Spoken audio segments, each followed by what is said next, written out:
Welcome to the Stay Ready Real Estate Podcast, where we stay ready so you don't have to get ready. I'm Emeka, your host, and this podcast is all about real estate, investing in real estate. I invest in multifamily, and I'm here to show you that regular people can invest in real estate. You don't need to have billions or millions. It's regular people like you and I who can invest in real estate today. So on this podcast, you'll hear from myself, as well as I'll bring different real estate professionals on from around the world to talk about their investing journey, strategies, market insights, or how they got into real estate so you can get started today as well. Stay ready, my friends. Hope you enjoy. What's going on, Stay Ready fam? It's your boy Emeka, and today we're going to talk about how I scaled from 0 units to 32 units. And I have a W-2 job, I have a life, I'm married, I got two dogs that I take care of. And the reason why I'm saying this is because if I can do it, you can do it. And it's simple. It's simple. I'm not going to say it's easy because it's not easy, but it's simple. It's one step at a time, one foot in front of the other, one task at a time, right? Doing multiple things at once is not the way to get there. Just slow grinding is the way to, achieve your goals. So, what is Emeka's story? Well, it all starts back when I was a kid, right? Whenever I was a kid, I grew up moving dozens of times from elementary to high school. And the reason why we move so much is because, renting is not necessarily the cheapest if you don't make that much money. I was a kid, of course, but my mom did a great job raising me and trying to keep me out of the bad neighborhoods. But living in Austin, Texas, the discrepancy and the difference between the bad neighborhoods and the good neighborhoods when it comes to rents were significant. And my mom didn't want me to be in a bad neighborhood. She wanted me to go to college and get a degree and hopefully go to the NBA. And I did not end up in the NBA, but I did go to college. But regardless, I struggled. I struggled. I struggled. I struggled. And when I say I do mean we. We were homeless at one point. When I say we were homeless, we got evicted. We had nowhere to go. Stuff is out in the front of our door. We ended up staying with our grandma at like maybe like a 300 to 400 square foot apartment. It was me, my mom, my brother. I slept on the floor. My brother slept in the window, not in the window, on the bed next to the window, and my mom slept on the couch. It was a struggle, right? Sometimes we didn't know what we were going to eat. Sometimes I had no idea if we would have enough gas to make it to practice, have enough gas to get to the games. Summertime was very expensive, right? Playing AAU, having people record the games. It was expensive, right? All these costs add up, especially if you're struggling just to go check to check. And I knew that, right? It wasn't, I went to a very nice high school, the number one high school in the state at the time I was there with academics. So that wasn't easy. That wasn't easy. And I struggled in high school, right? It's not like it was easy for me to pass classes, right? During lunch, senior and junior year, right? People are going out every day. I had free lunch through the school because we qualified for that, right? We didn't make enough to, eat out or bring our own lunches. So I had to qualify for free lunch, right? It was a pizza, maybe some pineapples and some milk, right? It wasn't, I'm a big boy. I'm an athlete. I need to eat a lot more than that. But the reason I bring that up is because I struggled. My family struggled my entire life, essentially. And going through that, I knew that once got to college and got through college, that is a life I did not want to live. And that is not a life I wanted my family, my future kids, grandkids to live. So I knew that number one, once I got to college, I wasn't going to the NBA, right? I knew that. I knew that off the bat, right? I liked basketball. I was decent at it, and I was decent enough to get a full ride. But that was about it, right? So knowing that, I didn't, I worked hard in basketball. It was.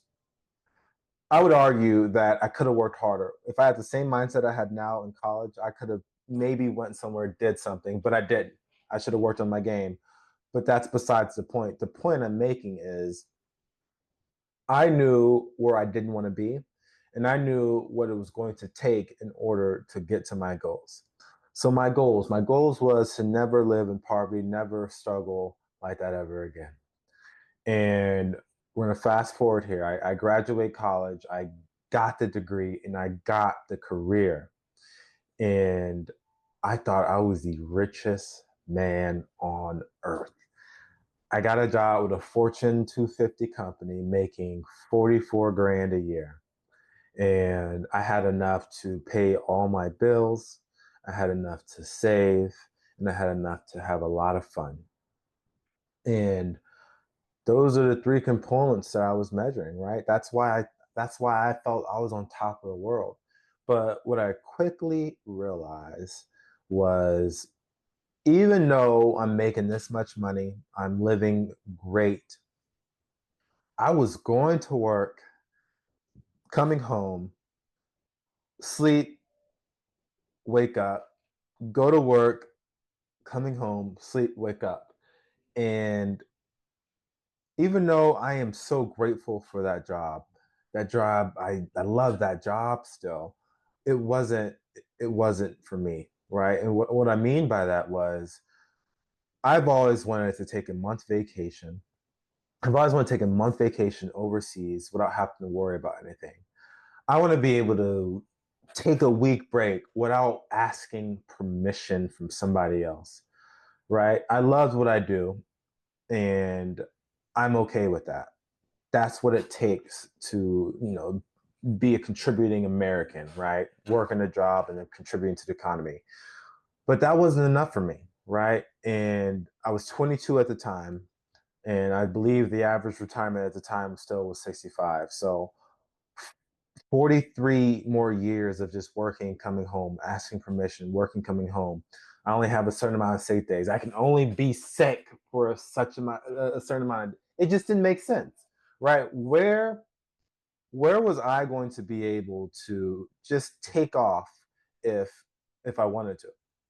Take off a week vacation, or maybe I'm feeling crazy, right? It's not like I'm going to do that all the time, but I want to be able to do it and not have to ask to do it. If I want to be able to do whatever I want to do when I want to do it. And that's when I quickly realized that having a W-2 is not going to be it. I have to find a side hustle. I have to find something else to bring me income where I don't have to rely on a job, right? The economy goes up and down. So your job is not secure. I don't care what anyone says. There is no job that is secure. And whenever I went to Google, typed in side hustles, I found Meet Kevin, Max Maxwell, and Graham Stephan. And one of the three things they all had in common was real estate. So I found real estate. I listened to biggerpockets.com. I, read as many books as I could. I listened to the audible books, and I took action. Taking action was the most important thing that I could ever do. And from the time that I realized that there needed to be something else, I started saving. I saved for 1 year. And I would argue I had analysis paralysis for maybe 3 to 4 months of the years. But once I moved to Kansas City, back to Kansas City, I went after I graduated college, moved back down to Austin, Texas, where I'm from, moved back up to Kansas City. I bought my first house. And it wasn't that hard, quite frankly, right? I saved the money, I got pre qualified, and I figured out, I literally looked on Zillow, saw a house, bought it, fixed it up, rented it out. And there's some nuances that go into that. But if I were to continue to wait, read books, figure out the perfect way to get things done, I would have never done anything. There is no perfect way. No matter how many podcasts you listen to, how many books you read, everyone's going to have their own different story, and everyone has a plan until they get punched in the mouth. So the way I got to my first deal was just taking action and not being scared. I was always thinking about the worst case scenario. And the worst case scenario was, if I bought this house, I had a bad tenant that wouldn't pay, but I could personally cover the mortgage payment if I need, right? So if they're not paying, I could cover it. I'd have to get them out, and I can go through those processes. I can Google it. AI wasn't as popping then, but you can Google things, and now you can use AI for literally almost everything.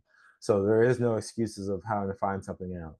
But that first deal, I got a little bit of taste of what it's like to cash flow in real estate. And I got addicted. The next deal, next year. That was 2020, I believe. Next year, 2021. I have momentum. Momentum is one of the best things that you can have.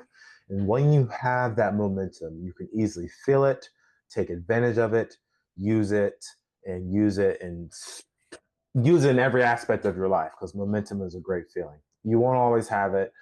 I call it investor's block, but you know when people have writer's block and they can't think of what to write about, things like that.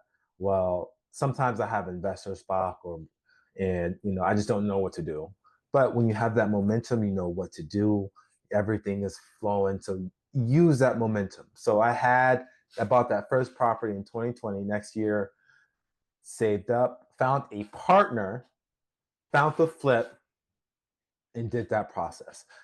It wasn't the best. It wasn't the best. Period. Point blank. Right. And I feel bad because my partner, I don't know, he was expecting better, but I promised him that he's gonna at least break even, and he did. And I lost money, and that's okay because I learned so much from that deal. The biggest lesson I learned was don't don't upgrade your house with rental vanities, rental lights.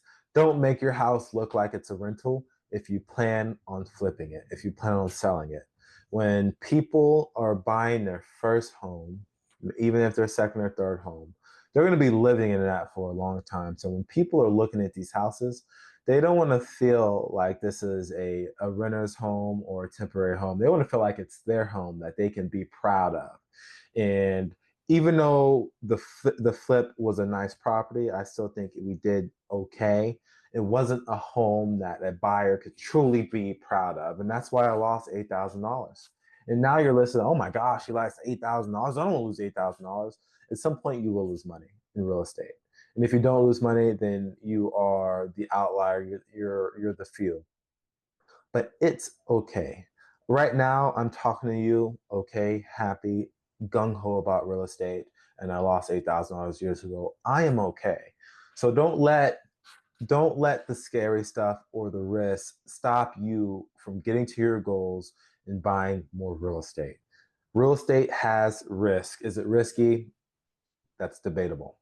So after my first home, 2020, had momentum, got my second house with a partner, found capital, and I lost money. He did not. He broke even.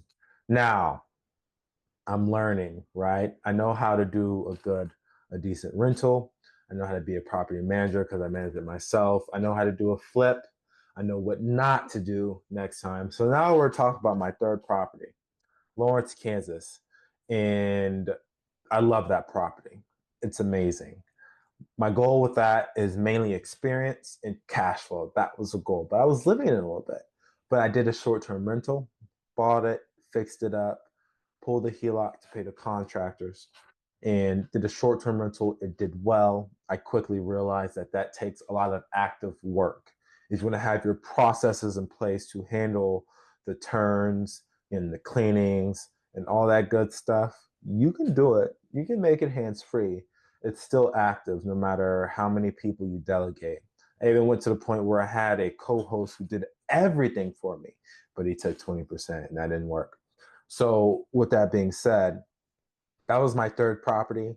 It's currently for sale and I will make money on it, right? It won't be much, but I made money on it. But with those three properties, I learned so much and I learned what it takes to get a deal.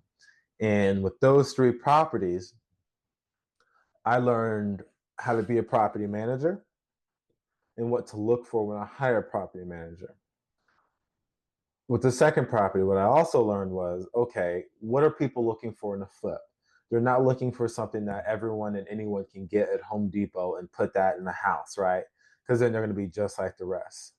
It also taught me about being better about budgets and sticking to the budget. Budget is simple. You determine how much you need to spend on something and you stick to it. Don't spend more. Period. Point blank. Things happen. That's what contingency for. The third property, what did I learn? I learned that short-term rentals make great money. However, it's very active and not everyone has time for it. And that is not something I'm passionate about. So the only way I'll do a short-term rental again is if I have the time and the passion, or a partner who has the time and passion where the returns make sense. So with those three deals, single family homes, which is the lowest barrier of entry when it comes to real estate, I learned so much. And for those three properties, the biggest lesson: take action, take action, take action, take action. If you take action, stop making excuses, educate yourself, but don't try to be perfect.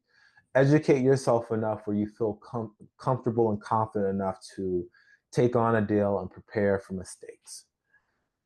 Action takes takes care of so many things, right? Someone can learn about real estate, read books, podcasts, get a real estate license, work with brokers, have all the friends in the world, and still not do any deals if they don't take action. If you take action, you're going to learn the most. Action and experience is what's going to help you get over that learning hurdle, because you have to. You have no other choice. You have no other choice from the time you buy the deal. You have no other choice but to figure it out until you sell that property. Period, point blank. But with those three houses, I also learned that I'm not getting to my goals fast enough. My goal was to make $10,000 a month cash flow net, and the goal was to make $1,000 a year per property. Excuse me, per month per property. I quickly realized that single family homes was not going to cut it, so I had to jump to multifamily. Right after the third house, I networked, I joined the mastermind. I highly recommend finding a credible mastermind that you can learn, network with people who are actually active in doing deals, buying deals, have money, want to be LP, GP, all that, you name it. But I highly recommend a mastermind like MIH, Make It Happen Mastermind. Reach out to the owners, Hadar and Marco, and it's a great mastermind. And the reason why I highly recommend joining a mastermind, which I did, I'm not telling you to do something I never did, which I did, is once I joined that mastermind, they were real with me. They let me know what it takes to get into bigger deals. And that was syndication and that was value. And my value was going to be being a boots on the ground for a team. And I found the team in Florida. I lived in Kansas City. I hate the cold, still don't like the cold till this day. And I moved to Florida, packed my bags. I just got married. My wife, did she like that? Maybe, maybe not. What, whatever it was. But I moved, packed my bags, moved to Florida to be boots on the ground in order to achieve my goals. Once I joined that mastermind, excuse me, once I joined that mastermind, 10 months later, I got into a 10-unit deal. And the way you make money is if you have capital you can put in the deal, then you get distributions with that deal. I didn't have much capital, but I'm an active partner in that deal. So I basically manage the deal with my partners, and I have an equity percentage in that deal. And once we sell the property, I'll get a check based off the equity percentage of what is stated at the beginning of in that deal. So even though it's not making cash flow, I get to learn so much on what it takes to communicate with brokers, negotiate deals, work with attorneys, work with insurance companies, work with inspectors, work with all those good things, and work with a team. You get so much further with the team. And the reason why I say that is because about 4 to 5 months later, after we got the 10-unit deal, we got a 16-unit deal. And even though I am making some cash flow and some of it with distribution, because I got to the point where I could put some capital into the deal, I have another equity percentage of a bigger deal with a bigger price tag on it. And why is that so important? It's because once we sell those deals, I'm going to have a lump sum of cash that I can put into more deals to make bigger lump sums, or I can put it in a smaller multifamily, or I can put it in a flip. But regardless, thinking in the future, those big checks are going to help me get to that cash flow deal. I like my W-2. What I did was I looked in the mirror, looked at where I was today in my life. I have a good W-2. I'm in my 20s, no kids, and we don't plan on having kids soon. So I don't necessarily need to make the cash flow now.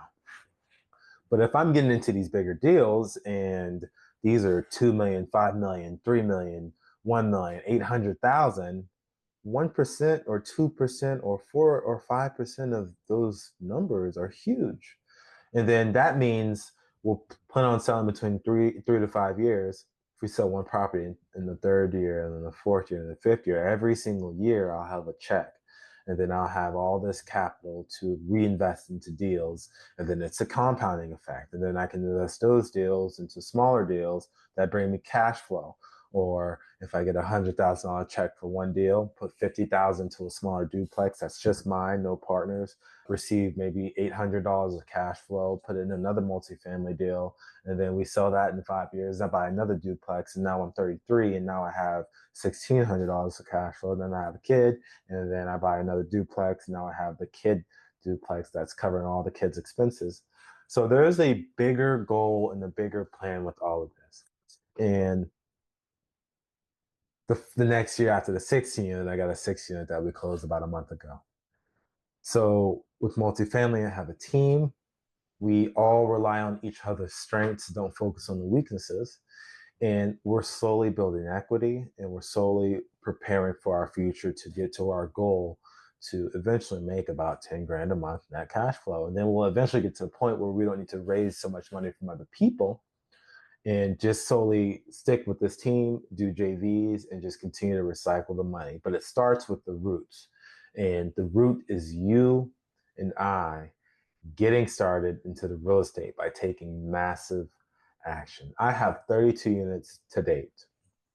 And I will say the reason why I'm in those units is not only because I have value, I'm boots in the ground. It's hard to do what I do, and I do it well.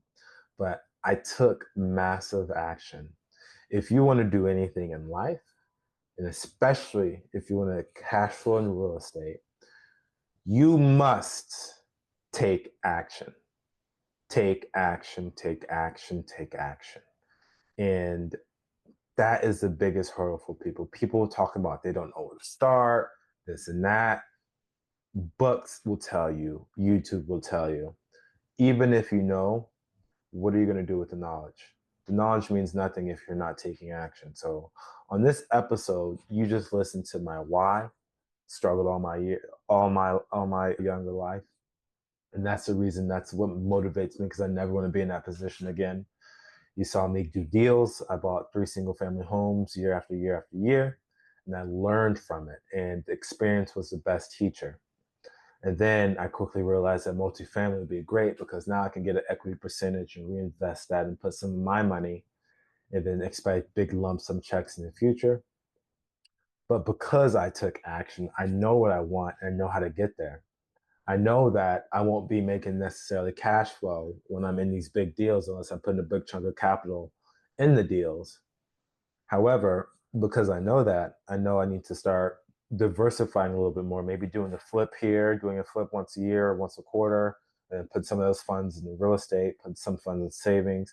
So the reason I mention that is once you take action, you will be ahead of 90% of people who talk about real estate.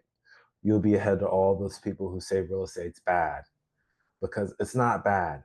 It's great. You just got to do it the right way. Call me, email me, reach out to me. I am your friend and I am the one that's going to help you get to your next deal. Thanks for listening to the podcast. Until next time. Thanks for tuning in to the Stay Ready Real Estate Podcast, where we stay ready so you don't have to get ready.